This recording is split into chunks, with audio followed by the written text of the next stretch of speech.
Sahabat yang hadir. Alunan ayat suci Al-Quran membuat suasana terasa hikmat dan khusyuk. Jadi kalau hitungan hijriahnya ya jatuh tepat di tanggal 5. Jadi narik maju kayak gitu. Makanya kan meninggalnya di tanggal 15, kalau hitung hijriahnya di tanggal 5 dan itu juga emang disuruh sama orang tua. Untuk saat ini kan lagi ada kesibukan.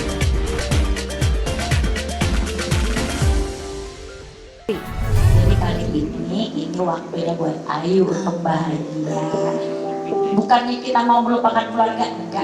Tapi Ayu juga harus pikirin Ayu, ya. Ya nggak apa-apa, orang yang pertama anaknya ganteng, anaknya soleh, anaknya siapa ya kan ya? Iya, pokoknya doain aja. Bukan cuma Mama Isda dan Kiki Saputri yang tak sabar ingin melihat Ayu Ting Ting bahagia bersanding di pelaminan. Desakan Ayu segera melepas status single mother juga datang dari tetangga Ayu di Depok yang belak-belakan siap urun rembuk jika Ayu dan Kevin gelar hajatan. Tak mau melihat Ayu Ting Ting kembali gagal, para sahabat Ayu dari kalangan selebriti mewanti-wanti Kevin tak menyakiti Ayu Ting Ting. Ya, mudah-mudahan berjodoh, lancar nanti. Amin. Pokoknya Siapa sih Kari kalau ada tangga? kalau ada yang nyakitin lu, gue yang maju duluan. Bu Ayu tenang. Orang dong. Ada yang berani macam-macam sama Bu Ayu, saya datang duluan. Meski hilal pernikahannya dengan Kevin masih terganjal restu Bilkis, harus diakui sosok Kevin benar-benar mengubah hidup Ayu. Hari-harinya penuh rona bahagia. Bahkan sejak kenal Kevin, Ayu Ting Ting dan keluarga mendadak demam olahraga. Mulai dari badminton, padel hingga zumba. Lihat saja, di sela-sela libur kerja, ditemani Ayah Rojak dan Umi Kalsum, Ayu begitu energik mengikuti senam zumba.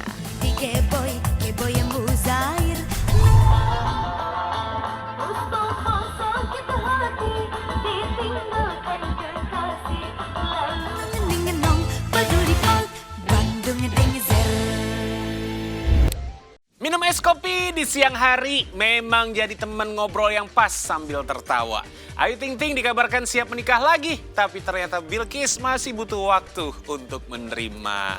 Agaknya si pemirsa Ayu Ting Ting sedang dilema ya. Di satu sisi sudah klop dan ingin banget melepas status sendirinya. Udah dikasih kode mau dilamar kekasihnya Kevin, tapi apa daya harus mengalah dulu. Lantaran sang putri tercinta Bilkis masih ingin hidup berdua sama Bunda Ayu Ting Ting. Ya sudah, Bu Ayu pelan-pelan aja, namanya juga anak semata wayang ya kan. Butuh pendekatan khusus begitu. Mudah-mudahan aja kita doakan pemirsa, semoga seiring waktu berjalan Bilkis bisa paham jika ibundanya butuh sosok pendamping seumur hidup.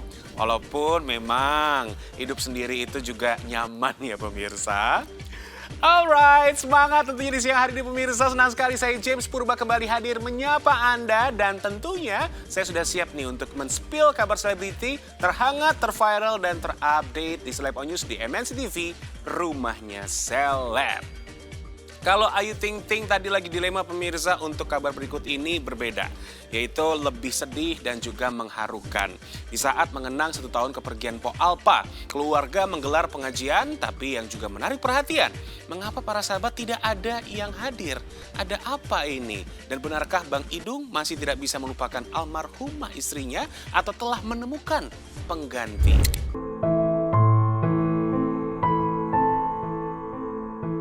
Tak terasa setahun sudah mendiang Po Alpa alias Nina binti Niman meninggal dunia. Rabu 5 Agustus 2026, keluarga besar mendiang menggelar pengajian haul setahun wafatnya Po Alpa di kawasan Cinere, Depok. Tak ada rekan selebriti yang datang untuk berdoa, hanya tetangga dan sanak kerabat yang hadir.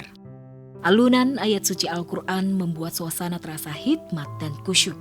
Jadi kalau hitungan hijriahnya ya jatuh tepat di tanggal 5. Jadi narik maju kayak gitu. Makanya kan meninggalnya di tanggal 15, kalau hitung hijriahnya di tanggal 5 dan itu juga emang disuruh sama orang tua. Untuk saat ini kan lagi ada kesibukan nih, jadi kita memakluminya kayak gitu. Kalau doa mah tetap komunikasi tetap jalan kayak gitu. Nggak ada yang putus tali silaturahmi, nggak ada yang putus komunikasi, masih tetap seperti biasa kayak gitu. Sedih, kayak terasa gitu, gak ada mama, gak ada yang ngomel, gak ada yang masakin, terus nggak ada yang ngingetin makan lagi. Kalau aku mau cerita nggak ada tempat cerita gitu. Harus dijalanin sampai lulus. Soalnya itu kan mama pengen aku jadi sarjana.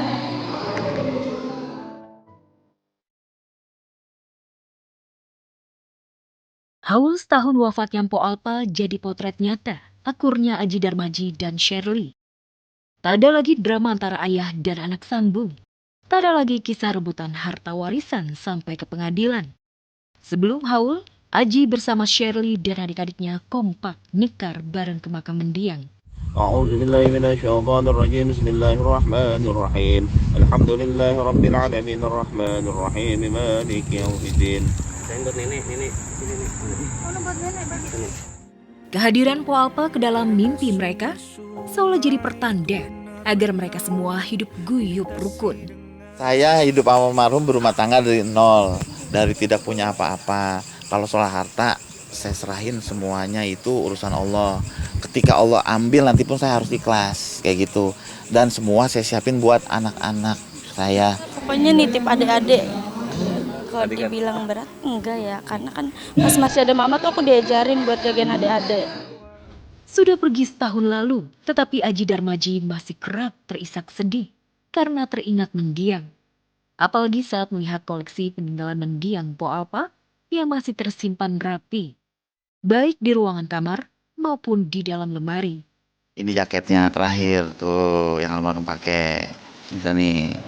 Dan terakhir juga yang detik-detik almarhum ngedrop juga, ini di balik ini ada jaketnya. Ini jaket saya plastikin doang, saya nggak cuci karena masih ada ciri khas baunya almarhum. Minyaknya sampai sekarang masih wangi. Ini saya pakai tuh, sama yang pirang. Ini kantong ajaibnya. Almarhum pasti bawa ini.